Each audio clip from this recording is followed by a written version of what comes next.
আমি জানি না যে কিভাবে শুরু করব। বার্সেলোনা রিয়াল ভ্যালাডোলিডকে নিজেদের হোম গ্রাউন্ডে 7-0 গোলে পরাজিত করেছে এবং এই 7-0 গোলে পরাজিতর পাশাপাশি 4টা ম্যাচে 4টা উইন, টোটাল 12 পয়েন্ট।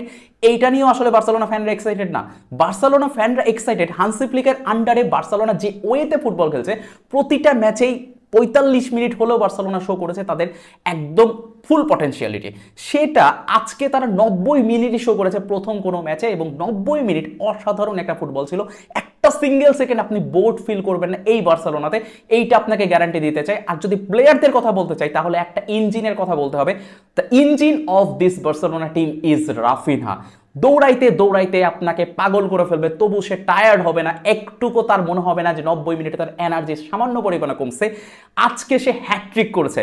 বার্সেলোনার টপ স্কোরারে তার নাম ছিল না, আজকে সে সেকেন্ড টপ স্কোরার বার্সেলোনার। তিনটা গোল, একটা প্রবাবলি অ্যাসিস্ট। প্রথম থেকেই যখনই তার বয়ে বল যাচ্ছিল, সিল্কি সিল্কি স্মুথটা, যেটা গ্যালারিতে থাকা দর্শকদেরকে এক্সাইটেড করে তুলতেছিল, সবাই এক্সাইটেড হয়ে যাচ্ছিল এবং সে আজকে ভালো কিছু করবে এটার প্রথম থেকে ফিল হচ্ছিল, এবং এক্স্যাক্টলি যে সে হ্যাট্রিক করে ফেলবে এটা কল্পনাই করি রে। হ্যাট্রিক হিরো রাফিনহাকে ব্রাজিল দলে না ডাকার জন্য দরিভল জুনিয়রকে অসংখ্য ধন্যবাদ। সে আজকে ব্রাজিল দলে তাকে না ডাকার জন্য, রাফিনহা রেস্ট পাবে, ফুল ইন্টারন্যাশনাল ব্রেক, 2 সপ্তাহ পুরো রেস্টে থাকবে, এবং আবারও আমাদের ইঞ্জিন যখন আবারও ফুটবলটা শুরু হবে 15ই সেপ্টেম্বর, তখন আবারও আমাদের ইঞ্জিন জ্বলে উঠবে। এবং রাফিনাকে আউটস্ট্যান্ডিং পারফরমেন্স বাই রাফিনা। এবং ইয়ামালের কথা বলতেই হচ্ছে, ইয়ামাল প্রবাবলি 3টা অ্যাসিস্ট বা 4টা অ্যাসিস্ট অলরেডি হয়ে গেল তার এই সিজনে। ভাই, আমরা কোনো বড় প্লেয়ার সাইনিং করাইতে পারি নাই, আমরা উল্টো গুন্ডুগানের মতো ভালো প্লেয়ারকে চলে যেতে দিচ্ছি। কিন্তু এই মিডফিল্ডকে দেখেন, ড্যানি অলমোকে বার্সেলোনা কিনেছে এবং ড্যানি অলমো শুরু থেকে বার্সেলোনায় ফিট। তিনটা বার সে পোস্টে হিট করছে, গোল করতে পারেনি। লাস্টে যখন তাকে সাবস্টিটিউট করা হবে তার ঠিক আগের মুহূর্তে সে মানে গোলও আদায় করে নিয়েছে। আর ইয়ামাল তো অলরেডি সে হচ্ছে 3টা অ্যাসিস্ট প্লাস হচ্ছে একটা গোল করে ফেলছে। পেদ্রির কথা কি বলবো, আউটস্ট্যান্ডিং মিডফিল্ডে ফুল কন্ট্রোলটা এই ছেলেটার হাতে, একাই কন্ট্রোল করতেছে মিডফিল্ড। বার্নাল 17 বছরের ইনজুরিতে হয়েছে, লিগামেন্ট ইনজুরিতে, তার জায়গায় আজকে ক্যাসেডো আউটস্ট্যান্ডিং পারফরমেন্স করেছে। লেভানডস্কি বার্সেলোনার হয়ে শুধু না, লা লিগাতে টপ গোল স্কোরার, 4টা গোল। অনেক টিম অনেক বড় বড় প্লেয়ারকে কিনছে এখন পর্যন্ত, তারা গোল শুরু করতে পারে না, আদায় করতে পারে না, একটা গোলও করতে পারে নাই লা লিগাতে। সেইখানে লেভানডস্কি, যাকে নিয়ে অনেক বেশি সমালোচনা, সে 4টা গোল করছে। আমরা সব থেকে যে প্লেয়ারটাকে খুব বেশি সমালোচনা করি, ফেরান টোরেস, সে আজকে মাঠে নেমে গোল করছে।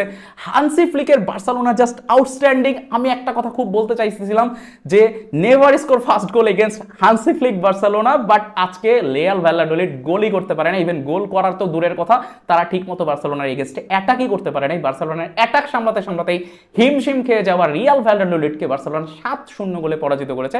টের স্টেগেন আজকে আরাম করে ঘুমাচ্ছে, কোনো প্রয়োজন ছিল না তার।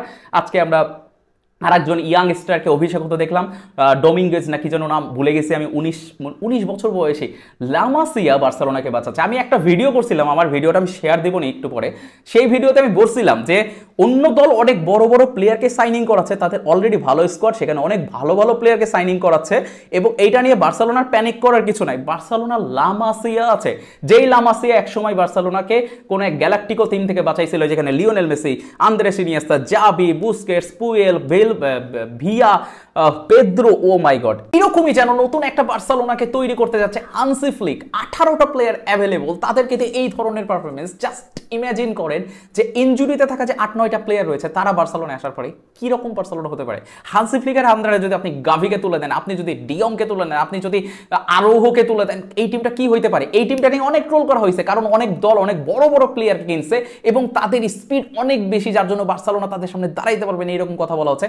অলরেডি বার্সেলোনার 12 পয়েন্ট, 4 ম্যাচে 4টা উইন। আমি বেশি হাইপ করতেছি প্রবাবলি, বাট বার্সেলোনার এই পারফরমেন্সের পরে হাইপ করা তো অবশ্যই যায়, যেটা আপনাকে মানতে হবে। আপনি যে দলের সাপোর্ট হন, এই রকম পারফরমেন্স যদি আপনার দল করে, আপনি এক্সাইটেড হবেন, আপনি এক্সাইটেড হয়ে ভিডিও করবেন, আমি সেইটাই করতেছি। আপনার যদি মনে হয় যে ওকে ভাই বেশি বেশি করতেছে, এটা ভাই আপনার বিষয়। আমি এখন এনজয় করার সুযোগ পাইছি, আমি এনজয় করবো।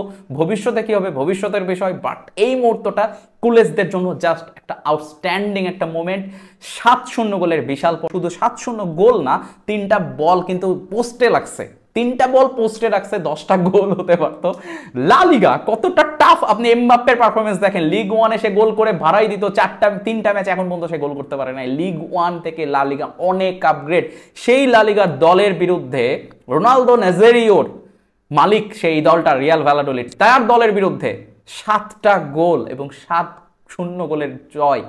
ও it's just unbelievable for Barcelona fan. So কেমন লাগছে আপনার ম্যাচটা? ভালো লাগলে ফলো করবেন, ভালো লাগলে ভিডিওটা শেয়ার করবেন এবং আপনার ওপিনিয়ন অবশ্যই কমেন্টস করে জানাবেন, কারণ আপনার কমেন্টস আসলে তখন আমার ভালো লাগে, এক্স্যাক্টলি ভিডিওটা করতেছি আপনাদের জন্য। সো আপনাদের মতামতগুলো শেয়ার করবেন। সো ধন্যবাদ।